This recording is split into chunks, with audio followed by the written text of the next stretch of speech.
Hey everyone, there is a new episode of my Patreon exclusive podcast, Maybe You Can Relate, available now to the patrons of the Rural Woman podcast. You can get access to this full episode, plus extended episodes and patron-only episodes of the Rural Woman podcast when you join the patron community over on Patreon at tier 10 or higher. Here's your sneak peek of the new Maybe You Can Relate episode.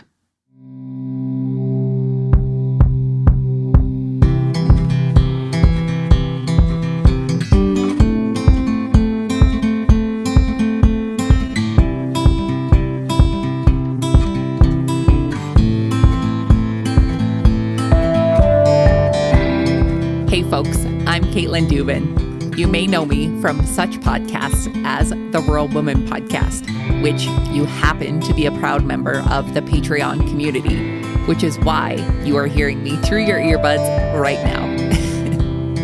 I'm coming to you from behind the mic in the Rural Woman podcast studio for this exclusive patron-only podcast to share with you a bit more about me, my personal life, our farm, my family, the wins, the struggles, really just a little bit of everything. I wanted to create a space to share my story with a more intimate audience to build a stronger connection. My goal here is to share about the things I've learned, the good, the bad, and everything in between. And maybe, just maybe, you can relate.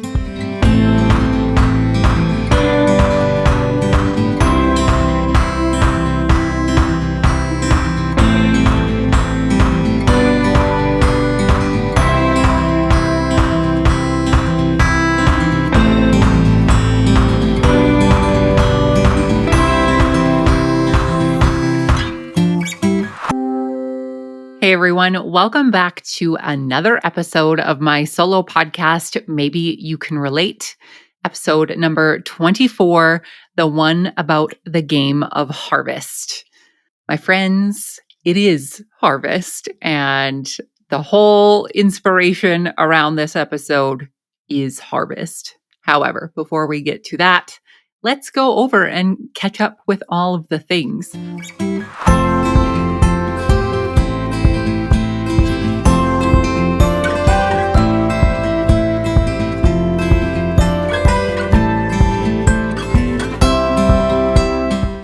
Needless to say, I was not prepared. I feel like this is my 9th harvest, and I say this every time. I'm not prepared. I don't know what I'm doing.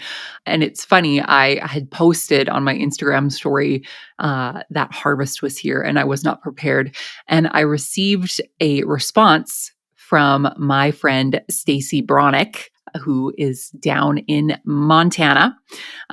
Stacy sent me a note saying that I was going to enjoy her essay that was being published the next day.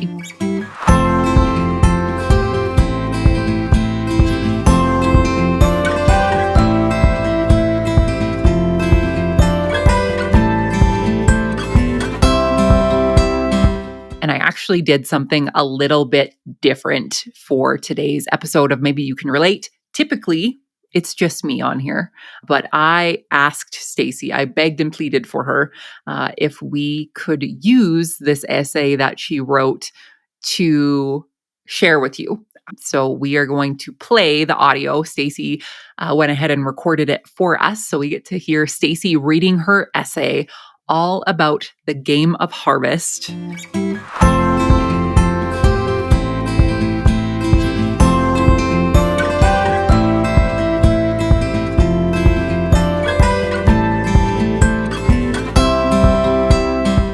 The Game of Harvest, Farm Wife Edition, written and read by me, Stacy Bronick.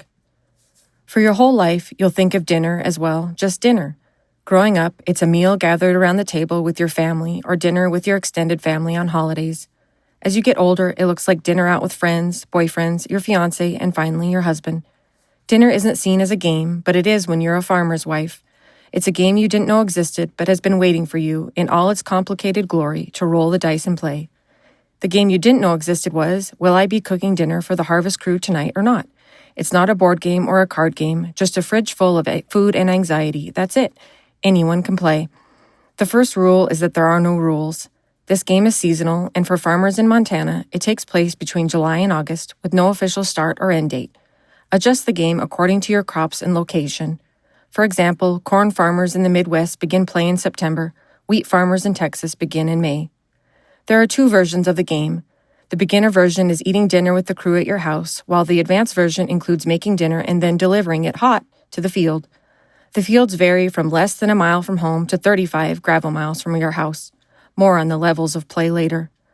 When the wheat turns golden yellow and your husband's nerves match the heat, you'll know it's almost time. The first step is to stock your supplies to play: paper plates, plastic silverware, napkins, paper towels, and canned goods. Next, create a list of meals to cook, including your tried and true favorites from past harvests, such as baked spaghetti, meatball subs, tacos in a bag, Swiss steaks, oven burgers, as well as a few new recipes. This is the part of the game that gets tricky: when to buy the groceries. You don't want to buy too soon because you don't want the food to go to waste. However, if you wait too long, you'll be staring down 12 to 15 people expecting dinner and you'll have nothing. This is when anxiety joins the game. Oh, I forgot to mention, you can play in pairs or by yourself, your choice. The other caveat is you live 50 miles from town, so a quick trip to the grocery store isn't in the cards. No pun intended. On a random Tuesday, your husband will say, "I think we'll be able to start harvesting in the next couple of days." You knew this day was coming, but you never know for sure when it's actually going to arrive. You nod, knowing you've played this game before, 11 seasons and counting. But anxiety never misses a chance to join and puts her cards on the table, and you question whether you remember how to play. You glance over your list of meals, trying to decide how many harvest dinners you should order groceries for. 2 nights? 3? This part can stress players out. Will the crew be able to harvest for multiple days in a row? Will they be able to harvest at all? You make a bold choice by deciding on 3 dinners and then adding the ingredients to your grocery store app. You place the order and make the drive to town to pick it up. After filling the back of your SUV, you head back home. The day finally arrives, and you watch the combines leave your yard and feel a bit of excitement since it's been a year since you played. And while anxiety never leaves your side, she always wants to play and no one ever knows why. She's such a disaster. She lets you take the lead, for now. After the combines are gone, you begin preparations, thawing the hamburger, making a cake for dessert, baking cookies for the freezer, and keeping a close eye on the clock.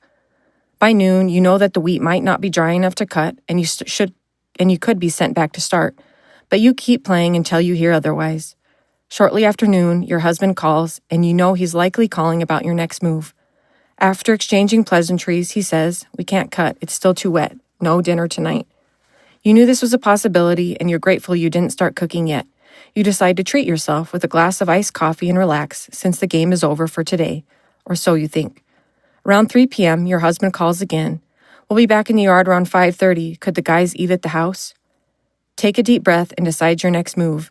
A. Hang up the phone and pretend you didn't hear him. B. Threaten his life. C. Chug your iced coffee and put your game face on. Since this isn't your first time playing, you decide on a move you wouldn't have attempted years ago, a double play, B and C. This isn't your husband's first time playing either, and without missing a beat, he counters your move with, "I love you." When your glass of iced coffee is empty, remind yourself that you and your husband are on the same team. He's playing his version of the harvest game. He's not trying to make you lose. It's just how the game goes. Even though you weren't expecting a timed round this early in the game, you roll with it and quickly make 2 pans of lasagna with the hamburger you thawed out this morning and throw the pans into the oven. At 5:30 p.m., you exhale, you beat the clock, and the bonus is that you are able to stay in the beginner version of the game. The crew arrives at the house eating dinner in lawn chairs in your garage instead of dinner in the field. When the crew goes back to the table for seconds, anxiety momentarily leaves the game and allows pride to play as your partner instead. You lean back in your chair, at ease. You made it through the first round. Each day, you text your husband mid-morning, asking him about the odds of dinner in the field that night, not wanting to play your cards too soon. You threaten his life a few more times when the decision is back and forth all day, but he calls your bluff. After the first week or 2 of play, it becomes less of a guessing game, i.e., your husband usually won't call 2 hours before 5 o'clock to say dinner is off. The first rounds of the game are the most challenging, but it becomes easier and more predictable as the game progresses. Eventually, you'll only play the advanced version of the game, delivering dinner to the field. This is also when you get to play more often with pride as your partner than with anxiety. It is no small feat to win this part of the game. When you run out of meals to cook, return to your list and pick a handful of dinners to serve next. During this portion of the game, you can often plan 4 or 5 meals at a time, lessening your trips to town. Add the ingredients to the app and repeat the earlier steps. Throughout the coming weeks, the weather will be an obstacle, causing rain delays mid-game. With each rainstorm, you'll pray there's no hail that could destroy your crops. Other obstacles include childcare, there is none, solo parenting, difficulty making plans, and loneliness. There will still be days when plans change at the last minute, but with less regularity. The game goes round and round, evening after evening, as you take dinner to the field each night. Anxiety will come and go as your partner, and even though you've played this game many times, you still haven't figured out the trick to playing without her. Bonuses to the game include, but aren't limited to, watching the sunset over the wheat fields, pride in witnessing a year's worth of hard work completed, delight in knowing your hot meal provides a welcome break to the crew's 12 to 15-hour workdays, occasional rides in the combine with your husband, with or without children, and seeing your son drive a combine. The game continues until the last field is harvested, which will happen sometime in late August, final date undetermined. The end of the game is marked by a sigh of relief as the final load of grain makes it safely into the bin, and you can put the game away until next summer. An abridged version is available to play during planting seasons.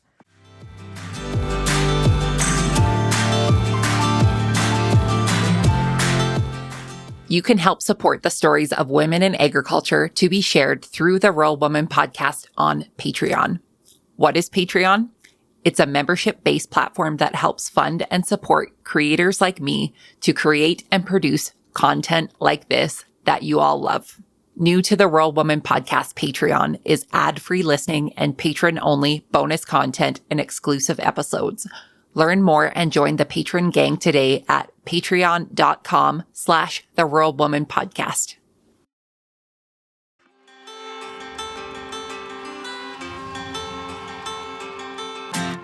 Thanks for listening to the Rural Woman Podcast.